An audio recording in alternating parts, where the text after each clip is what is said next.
Hello, my name is Kyle, and my wife Amanda will be coming into the frame momentarily. There you go.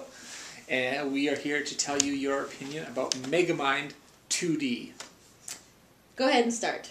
Oh wait, well, Megamind 2D, never mind, is the story of two superheroes, one superhero and one supervillain, and the supervillain destroys the superhero and is left to decide what he wants to do with himself. And so he decides to create another superhero because he gets bored of not having anyone to fight. Right, so basically he's seeking to fill the void, the good void, as the opposite to his bad persona. The bad dude Megamind is voiced by Will Ferrell, and the good dude Metro Man is voiced by Brad Pitt, and the love interest for both characters, the character's name is Roxanne Ritchie, and that is voiced by Tina Fey.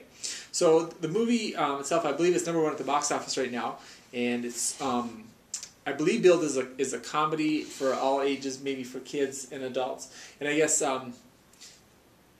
driving back from the theater, my initial thoughts were that I guess just the little background here is that there's a lady in our town that writes restaurant reviews, and she's been around a long time. She's probably 70s or 80s, I guess, and she'll write a review about a restaurant, and she's obviously a very nice person. If she doesn't want to say anything bad about a restaurant, she'll comment on the silverware and the decor and all this, just so she doesn't have to say anything bad. And this is what I thought about this movie, is that not that it's a bad movie, but it's just didn't live up to the expectations that I had going in.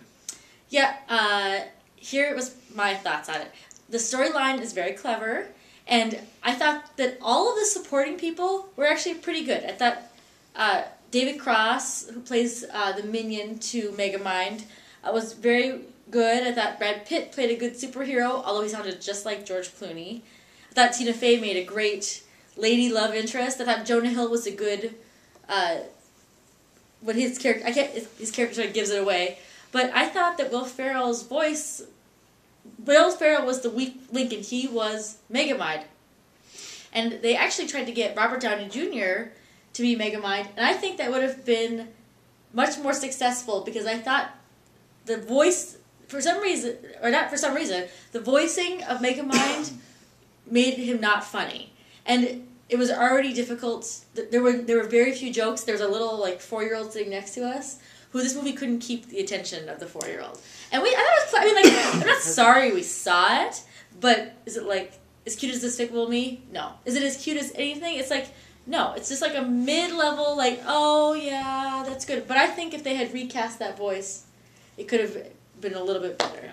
Maybe a little bit better, and the Will Ferrell voicing Megamind didn't bother me as much as I guess has bothered her. I just thought maybe the writing and the story itself was just a little weak.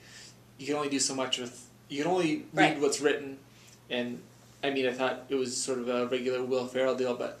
Because he's such an over-actor, though. He overacts a voice. It's amazing. But I think this, because it's sort of a cartoon, and I thought called for a little bit of an over-the-top, campy type of deal. But all the same, you can only do... Yeah, there were no written jokes. It's not like you get in the car and you say, "Wasn't that funny?" and you say this line back there. Yeah. The lines are specifically written to move the story along. There's no little funny joke. The funniest character is probably supposed to be the minion, but doesn't really have a lot. It doesn't really work. And Brad Pitt's character actually turns out to be minorly funny, but that doesn't really work. Really funny, but Megamind's not funny. He doesn't have a single funny line. Everything's so over, I can't believe, it's just meh. And there are very few sight gags or pratfalls. I guess there's a couple background. The only thing that we actually laughed at was a billboard you'll see throughout the movie in the background. So if you do see it, you'll recognize it's sort of a play on current events. And I think you'll probably just chuckle about it because it's kind of funny. Yeah. But really, that is about the only thing. I thought Tina Fey had a couple of funny, I thought Tina Fey had the only continuous funny lines, but a lot of her funny lines are obviously delivery. And she probably rewrote... They sound like something she would write, so I think it came across as very funny. There's one scene at the very beginning, Megamind's explaining to her all the diabolical things he's going to do. And he says something like, "And I'm going to take over the world." And she very quietly goes, maybe a little slower, please. And Yeah. I mean, like, just the way it's delivered, you're like, funny. But I'm sure it wasn't written in the script.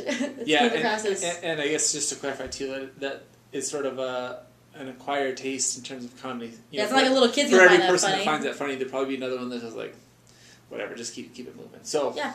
I'd say, and like Amanda said earlier, I would still go see it if you have little kids.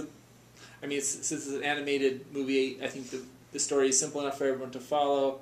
I mean, maybe they'll get a kick out of it, but it was a sort of a in-betweener for me. We literally just left out of this movie. It's not that late, and look at the both of us. We're both like, meh. Like, you should walk out of an animated movie feeling really great and happy and whatever, and it's just like, ugh. So. Yeah. There you have it. So, whatever. Check it out. But there's I a lot don't of care. movies coming up that we're going to see that will be better. So. 4 more on our list right now, and Harry Potter Yes, this weekend. and So. Harry Potter. So- And if the Harry Potter rings true, we're actually going to really like that movie, so let's see how it goes. But that's all we have for now. So I think you should go see it if you have nothing else to do, and Kyle thinks you should see it. So Yeah. Well, whatever. I said I really don't care. Just don't go There's a lot of into it- other movies out there to see. yeah, just don't go into it with high expectations. Just go into it seeing a movie. Yeah. All right. That's Okay. it. Okay.